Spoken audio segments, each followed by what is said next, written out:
Praise the lord. Christmas facts లో ఈరోజు greeting cards గురించి తెలుసుకుందాము. క్రిస్మస్ విషెస్ తెలుపుతూ వాళ్ళ లైఫ్ ఎలా ఉండాలని వీళ్ళు కోరుకుంటున్నారో అవి ఆ గ్రీటింగ్ కార్డ్ లో రాసి వాళ్ళకి పంపిస్తారు. 1843లో ఫస్ట్ గ్రీటింగ్ కార్డ్ ని పంపించారు. అది సర్ హెన్రీ కోల్ అనే వ్యక్తి ఆయన వేరే వాళ్ళకి పంపించడం జరిగింది. ఆయన ఒక సివిల్ సర్వెంట్. ఈ ఫెస్టివ్ సీజన్ లో ఈ గ్రీటింగ్ కార్డ్స్ 2.1 బిలియన్ కార్డ్స్ యూకేలో యుఎస్ లో సేల్ అవుతాయంట. చిన్న పిల్లలకి శాంటా క్లాస్ అంటే చాలా ఇష్టం కదా, అందుకని కొంతమంది చిన్న పిల్లలు శాంటా క్లాస్ కి ఒక గ్రీటింగ్ కార్డ్ రాసి పంపిస్తారంట. అలా శాంటా క్లాస్ కి చాలా గ్రీటింగ్ కార్డ్స్ వస్తాయి.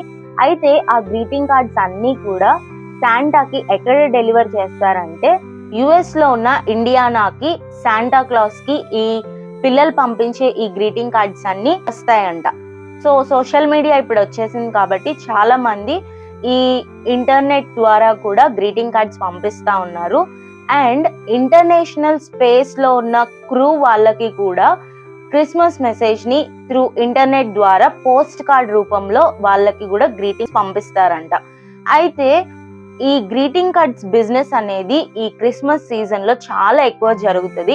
ఎవరికన్నా ఎక్కువ ప్రాఫిట్ రావాలి అనుకుంటే గ్రీటింగ్ కార్డ్స్ యొక్క బిజినెస్ పెడితే చాలా మంచిదంట.